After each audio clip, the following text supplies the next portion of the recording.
소부터 정체입니다. KBS 교통정보센터였습니다.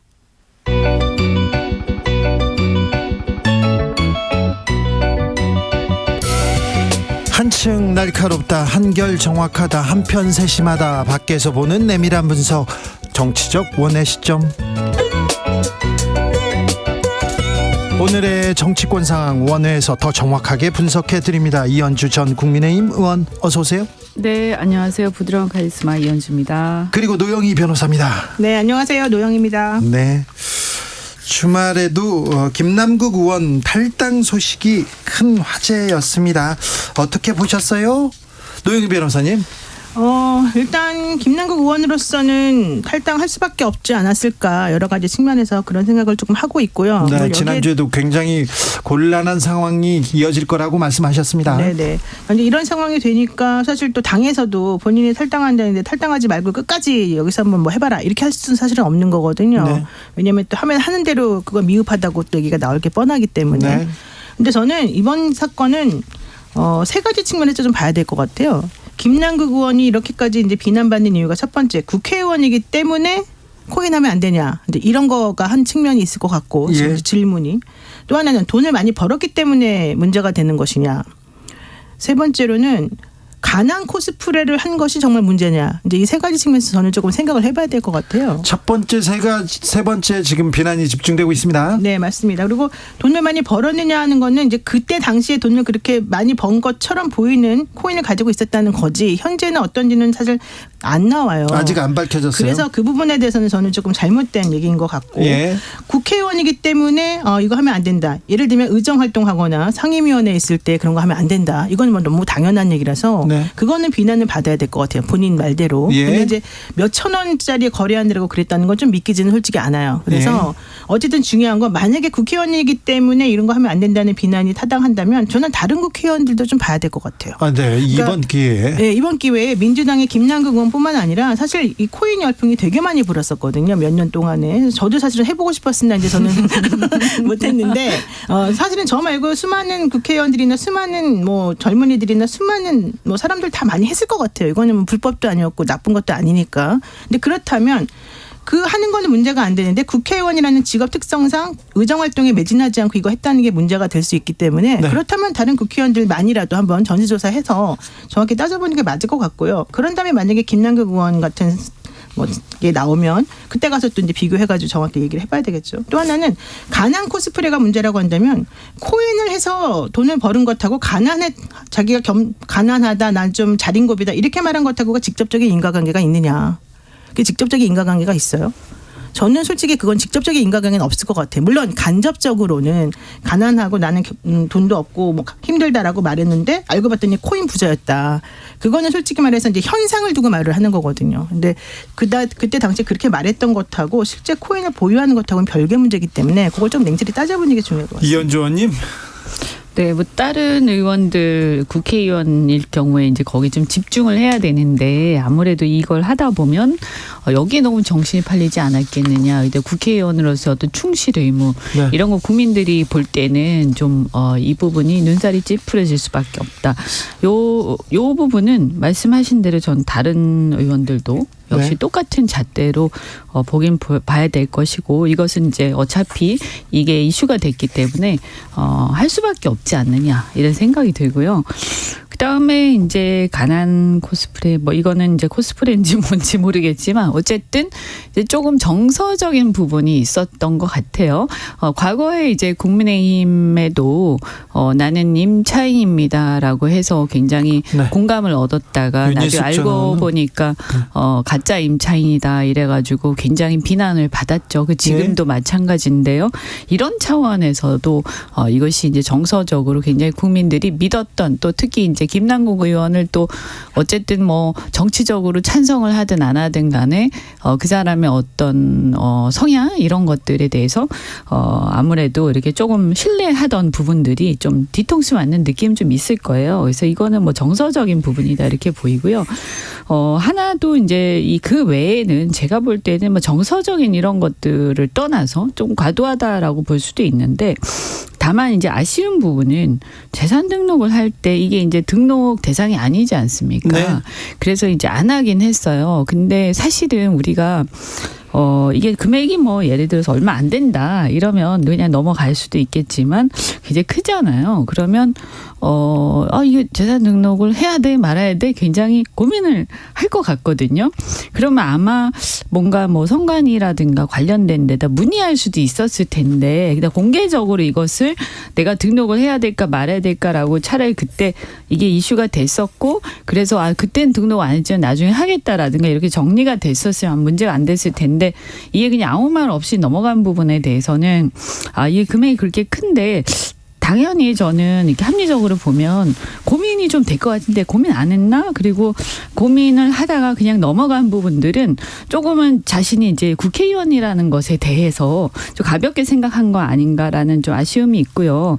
그다음에 이해관계 충돌 문제는 이거는 이제 사실관계 이제 수사나 뭐 조사나 이런 걸 해봐야 알겠죠. 그래서 이거는 지금은 뭐라고 할 수는 없는데 이 부분은 본인이 좀 정확하게 사실을 좀 밝힐 필요가 있다라고 생각이 됩니다. 그런데요,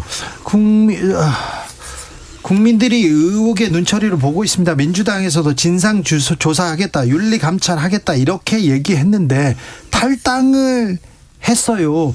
아무래도 탈당을 하면 이 진상조사, 윤리 감찰은 어려워지는 겁니까? 안 되는 겁니까?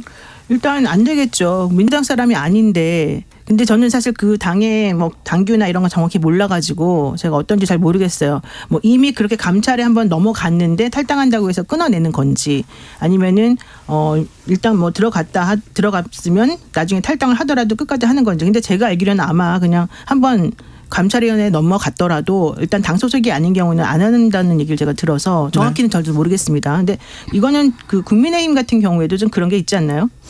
이게 감찰을 계속 할 수는 있겠죠. 하지만 강제성이 이제 없죠. 당원이 아니니까 그렇죠. 뭐 징계를 할 수도 없고요. 감찰에 응하지 않는다고 해서 뭐라고 할 수도 없고. 그래서 사실은 뭐 민주당이 계속 한다고 해도 그것이 갖는 이제 구속력 이런 것은 약해질 수밖에 없고요. 근데 결국은 이제 제가 봤을 때는 이게 이제 아마 이 탈당 문제에 대해서 이제 얘기들이 있어요. 비난 같은 게 굉장히 많이 있을 수밖에 없다. 그래서 물론 그러면 탈당 안 하면 어쩌라는 거냐 이럴 수도 있는데 이게 보면 이상하게 자꾸 이렇게 뭐 좀 문제가 되면 그냥 탈당을 해서 탈당을 한 다음에 그 다음에 이게 해명이 되면 되는데 네. 우리가 이때까지 이렇게 좀 지켜본 여러 가지 김남국 의원뿐만이 아니라 그 전에 이제 그 다른 의원들의 여러 사례도 보면 탈당을 한 다음에 뭔가 흐지부지 된 경우들이 많단 말이에요. 그래서 네. 이런 거에 대해서 국민들의 인식이 되게 안 좋아요. 이게 또 탈당하고 또 흐지부지 하려는 거 아니야? 탈당으로 그냥 이렇게 생각할 수 흐지부지한다 있죠. 이렇게 생각하는 여론이 있습니다. 그런데 국민의힘에서는 김남국 탈당하라 하도 탈당했더니 이제 탈당으로는 안 된다 이렇게 또 얘기 나오고 그런가요? 그럼 그 다음에 또 어떻게 하라는 건가요? 사퇴하라는 건가요? 국회의원을? 원래 국민의힘에서는 사퇴하라 이런 얘기를 했었었죠, 사실은. 그래요? 네. 뭐 그렇게 주장할 수도 있을 것 같아요. 뭐 왜냐하면 이제 윤희숙 의원이 그 전에 사퇴를 했었지 않습니까? 네. 근데 그거는 저는 뭐 본인의 어떤 양심에 따라서 하는 거기 때문에 만약에 제가 볼 때 제가 김남국 의원 같으면 지금 시점에서는 사실은 그냥 사퇴하는 게 저는 맞을 것 같아요. 왜냐하면 이분이 지금 이제 임기가 다 됐어요. 어차피. 그래서 이 상태에서 이 문제가 해명되지 않은 상태에서 다시 출마할 수 있나 하는 생각도 좀 들고 결국에는 이 부분이 클리어가 돼야 그죠? 그래서 어느 정도 수긍이 돼야 다시 출마를 하든 뭐 다시 민주당으로 공천을 받든 이런 게 가능하지 않겠습니까? 근데 이제 1년도 안 남았단 말이에요. 총선이. 그래서 이런 상태에서 그냥 시간만 끌면서 흐지부지 했을 때 이게 이제 본인의 정치적 그 어떤 향후의 행보나 이런 걸 봤을 때 좀 이것을 딱 끊어내고 그 다음에 빨리 이것을 이제 해명을 하든 뭐 조사를 받든 해서 이 문제가 좀 깨끗해지고 나서 이게 이제 어느 정도 여론에서 받아들여지고 난 후에 그리고 다시 정치적으로 자기가 심판을 받는 게 맞지 이 상태로 개인적으로 제가 볼 때 이 상태로 그냥 계속 이렇게 유야무야 가다가는 오히려 더 정치적으로 저는 안 좋을 수도 있다. 근데 저는 약간 입장이 다른데요. 지금 김남국 의원 주장은 나는 내가 물론 뭐 이제 국회의원으로서 그런 거를 좀 잦은 시간에 했다. 이거는 미안하다고 생각한다. 하지만 나는 당신들이 지금 제기하는 의혹 같은 것, 예를 들면은 뭐 그런 코인 발행 업체나 거래 업체들하고 무슨 유착을 했다느니 아니면은 뭐 뭘 받았다느니 상장 정보가 있었다느니 뭐 대선에 뭐 썼다느니 이런 말도 안 되는 그런 의혹들은 나는 아니다라고 단호히 말하는 입장인데 지금 상장 회사에서 에어드롭 그러니까 무상으로 코인을 받긴 받은 겁니까? 네, 받았다고는 해요. 받았어요? 근데 그게 김남국 의원에게만 준 게 아니라 그 회사에서 주는 기준이 있어서 그 기준에 맞춰서 줬다는 거예요. 네. 그래서 그 얼마나 언제 얼마나 받았다 그 네, 얘기까지는 그런 안 거는 했죠. 정확히 모르겠고 근데 지금 하고 싶은 말은 지금 본인은 아니다. 나는 억울하다. 이거는 명예와 관련해서 내가 분명히 회복해야 된다고 네. 주장하는 상황인데 예. 이런 상황에서 일단 탈당을 해서 당의 부담을 안 주고 내가 독립적으로 싸우겠다. 이 정도까지는 허용이 되는 거지만 지금 자기가 본인이 이걸 부인하고 있는 상황인데 모든 걸 다 내려놓고 난 국회의원도 아니겠다? 이건 저는 아니라고 봐요. 그러니까 국회의원 이제 뽑아준 사람들에게 뭐 약속이 있는 그냥 거죠. 이제 본인의 결국에는 정치적 판단의 문제일 수도 네. 있는데 이런 이제 의혹들이 있으니까 아무런 그 권한을 갖지 않고 그러니까 그냥 일반 국민의 한 사람으로 돌아가서 이 문제를 빨리 털고 내가 다시 정치적으로 심판받게 돼 이럴 수도 있는 거죠. 그러니까 뭐 임기가 별로 남지도 않았기 때문에 굳이 저는 거기 뭐 연연할 필요가 있냐 하는데 아니 그건 뭐 공천의 그분이 문제나 임기 문제랑 다르죠. 자, 나를 뽑아준 그런데 사람들에 대한 책임인 건데. 지금 탈당으로 일단 윤리감찰과 거의 불가능. 진상조사가 어려워졌습니다. 그러자 이제 불똥이 지도부로 튀는 양상인데 어제 의원총회 의원들이 다 모여서 얘기 나왔는데 쇄신의총에서 네, 쇄신의총 어떤 목소리 나왔습니까? 거기서는 뭐 지도부가 이런 식으로 그 도덕적으로 해이해진 이런 상황에 대해서 아무런 책임도 지지 않고 뭐 하고 있느냐. 지도부의 책임. 네, 지도부에 대해서 책임을 물은 걸로 알고 있는데 국회의원 하면서 이거 하는 걸 왜 당신들은 몰랐냐. 다 알면서 왜 넘어간 거 아니냐. 먼저 이런 얘기가 나왔다는 거예요. 근데 그걸 가지고서 지금 지도부한테 이걸 책임을 물을 수가 있어요. 예를 들면 주식 투자가 지금 불법이 아니잖아요. 근데 내가 주식을 투자한다고 해서 다른 주식하는 거 모르죠. 우리 당의 대표가 나한테 와가지고 야 너는 왜 주식을 열심히 해서 돈을 버니? 너 하지 말아라. 이렇게 할 수도 없는 거잖아요. 아니, 코인도 주식 마찬가지 코인 아니에요? 투자를 한 걸 가지고 뭐라고 한 게 그러니까. 아니라 그 후에 대처가 좀 미흡했다. 이 부분에 그 대해서는 대처 네. 부분에 그 대처도 대해서. 마찬가지인 게 제가 그래서 좀 답답하다고 생각하는 게 처음에 김남국 의원이 해명을 하고 처음에 조선일보에서 계속 집중적으로 공격해서 얘기 나올 때 사실 그때까지 밝혀진 거는 특별한 게 없었어요. 김남국이 알고 봤더니 가난하다고 했는데 코인을 많이 그 당시에 보유하고 있었다였었어요. 지금 보유하고 있다도 아니었고요. 그러니까 지금은 있는지 없는지 모르겠지만 그 당시에 60억 상당이었다. 이게 좀 헷갈리는 부분이었는데 거기서 김남국 의원이 아니다라고 강력히 얘기를 했잖아요. 그러면서 그래서 이재명 대표나 아니면 민주당 집행부에서 그럼 한번 좀 찾아보자 해서 쇄신 의총도 빨리 열고 좀 빨리빨리 한 거 아닙니까? 저는 그걸 가지고 뭐라고 하면 안 되는 그러니까 거예요. 이제 저는요, 뭐 이거는 이제 지도부가 책임이 있냐 없냐는 뭐 이 코인 투자를 하고 이런 거를 어떻게 알겠어요? 모르죠. 그걸 알 어떻게 수는 알아요? 없죠. 개인적으로. 이게 만약에 이제 네. 문제를 삼는다면 지도부에 대해서는 그 이후에 대처가 네. 말씀하신 대로 대처가 너무 이렇게 미진한 바람에 이것이 일파만파 지금 되고 있는 거 아니냐 뭐 이런 취지로 의원들이 얘기할 수 있다고 보는데 다만 지도부 문제보다는 저는 이거는 뭐 여러 가지 정서적인 것도 있고 막 하지만 실질적으로 국민들이 그냥 객관적으로 보려고 해도 여기에서 이 김남국 의원이 빨리 해명을 해야 되는 부분이 있어요. 그러니까 이게 도대체 그러면 어떻게 이 코인을 얻게 된 것이고 이것을 어떻게 처분을 했고 안 했고 요거 네. 그냥 요걸 해명하면 되는 지난주에도 부분이라고. 두 분이 이 해명이 최우선이다. 빨리 네. 이 문제를 그게 다 이해가 가면 사실 이건 사실 어떻게 보면 개인의 거래일 수도 있는 거기 그러면 때문에 아직 법적으로 문제가 될 것이 지금 네. 나오지 드러나지 않았어요. 않았어요. 그러니까 네. 이거를 해명을 하면 되는 거예요. 그리고 사실은 대선 문제도 이게 이 뭐 본인이 돈 얼마를 벌었건 간에 이게 대선 자금 쓰였는지 안 쓰였는지 금방 알 수 있는 거 아니에요. 그거는 수사기관이. 그래서 그 문제 이전에 저는 일단 김남국 의원이 이 돈이 어떻게 갑자기 이런 거액의 코인을 살 수 있었고 그리고 이것을 어떻게 처분해 이것만 네. 깨끗하게 해명이 되고 이게 국민들이 봤을 때 수긍이 되면 저는 뭐 그 나머지 뭐 무슨 코스프레 이런 문제 가난 코스프레 이런 그렇죠. 것들은 뭐 정서적인 문제라서 이걸 가지고 저는 딱히 뭐라고 할 수는 없지 않느냐 이렇게 보이거든요. 근데 그게 알겠습니다. 지금 보면 뭐가 이렇게 계속 지지부진해요. 그러니까 자꾸 의혹이 커지는 거예요. 그래서 이거는 김남국 의원 개인이 이걸 빨리 이 문제에 대해서 설명을 하셔야 돼요. 사실 국회의원이시니까 네. 그런 의문이 있는 거죠. 알겠습니다. 이명박 전 대통령 오늘 청계천 나들이 했습니다. 오늘 산책하겠다고 공개했고요. 측근들을 다 대동하고 나갔습니다. 가서 윤석열 대통령 잘하고 있다, 열심히 잘하고 있다, 이렇게 도와줘야 된다 얘기하면서 일본과의 외교 문제에 대해서는 용기 있다 막 그렇게 얘기하시더라고요. 어찌 보셨습니까, 이현주 의원님? 글쎄 이제 이 부분은 MB 대통령이 원래 또 약간 그런 쪽으로, 그러니까 지금 대통령의 윤 대통령의 대일 외교하고 노선이 좀 비슷하시지 않았나요? 네, 비슷했지만 좀 비슷했죠. 근데 비슷했지만 나중에 가서는 또 네. 좀 달라진 것 같았어요. 네, 나중에 그렇죠. 김태효 그때 비서관인가요? 네네. 그 당시에 김태효 비서관이 이제 해임이 되고, 예.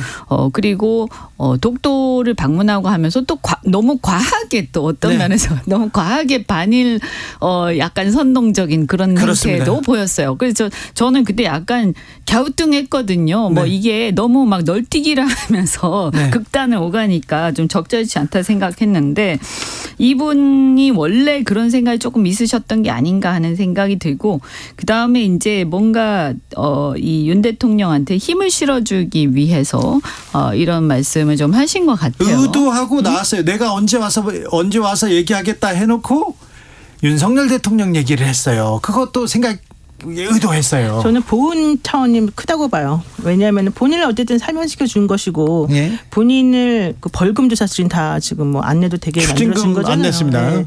자, 그렇다면 보세요. 사실은 이분이 사면받기 전에 어떻게 됐습니까? 계속해서 형 집행정지라고 하는 걸 통해서 계속 바깥에 나와 계셨어요. 솔직히 예. 말하면 안에 그렇게 많이 있지 않았어요. 그런데 오늘 이 오전 10시에 청계광장에서 출발을 해서 이 청계천을 사랑하는 뭐 사람들의 모임이라고 그러죠. 청사모 이분들하고 성동구 마장동 신답철교까지 5.8km를 2시간에 걸쳐서 산책을 했대요. 오늘 더웠거든요.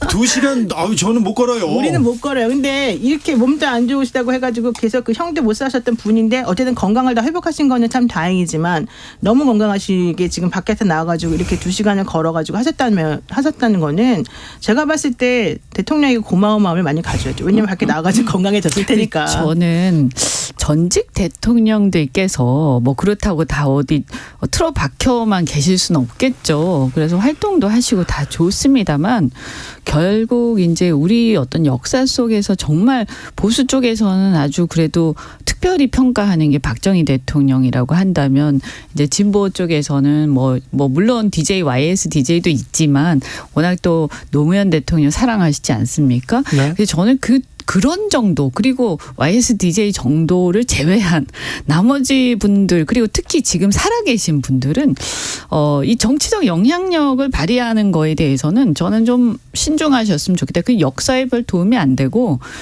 여든 야든 간에요. 그리고 국민들도 이제는요, 정말 우리 앞으로 나가고 미래로 가야지. 언제까지 옛날 얘기하고 있을 겁니까? 그래서 저는 너무 이렇게 대통령이 이러다가 야, 우리 당도 이게 다시 또 박근혜 대통령까지 나오시는 거 아닌가 하는 생각까지 드는데, 총선에서 절대 과거의 전직 대통령 여야를 막론하고 전직 대통령의 영향을 받아서 투표를 하거나 공천을 하거나 이런 일이 절대 있어서는 안 된다. 이건 나라가 망하는 길이다라고 생각을 합니다. 네. 뭐 나라까지 망하는. 네. 아니, 우리가 너무 그런 게 심한 것 같아요. 제가 봤을 때 우리나라 정치가 너무 심한 것 같아요. 아무튼 이명박 전 대통령은 근데 지금 건강하셨잖아요. 감옥에 계실 때도 너무 건강했어요. 근데 어떻게 형집행정지가 그렇게 쉽게 돼요? 나는 그거 이해가 안 가던데. 건강하셨어요. 네. 제가 건강에 관심이 많잖아요. 이명박 전 대통령. 병원에서도 너무 건강하셔가지고 네. 형집행정지가 처음에 되게 어려웠잖아요. 그래서 결국 들고 나왔던 게 코고온다, 코고라 가지고 걱정이다. 아니 독방 쓰셨잖아요. 그럼 코 고는 거는 본인도 잘 모르시는데 아마 숨을 그럼 무호흡증으로 연결되니까 위험하다 이런 거였을 거죠. 무호흡증 얘기하면서 그 얘기를 가지고 형집행정지를 해달라고 했는데 쉽지 않았는데도 불구하고 계속 이어졌죠. 지나간 네. 대통령들 다 우리 미워할 필요는 없지만 또 그렇다고 과대평가할 필요도 없지 않나 이렇게 생각합니다. 그래도 조금 과거에 대해서 조금 어떤 일이 있었다. 그 미안함과 좀 반성은 좀 하셨으면 하는 생각이 좀 있어요. 그럼요. 이명박 전 대통령은 뇌물로 대통령이란 지위를 가지고 뇌물을 받다가 감옥에 가셨잖아요. 그러니까 그렇게 보면 저 윤석열 대통령이 그 수사팀장 아니었습니까? 수사팀장이었어요. 그죠? 예, 그 어떻게 생각하시는지 좀 궁금하기도 하고요. 그러게요. 네. 네. 왜 검사 말하지 윤석열과 않겠습니다. 대통령 윤석열이 이렇게 저는 달라졌는지도. 이게 정말 이 이현주 의원님? 정치가 이래서 의원님? 되나 하는 생각이. 두 분 감사합니다. 고맙습니다. 네, 감사합니다.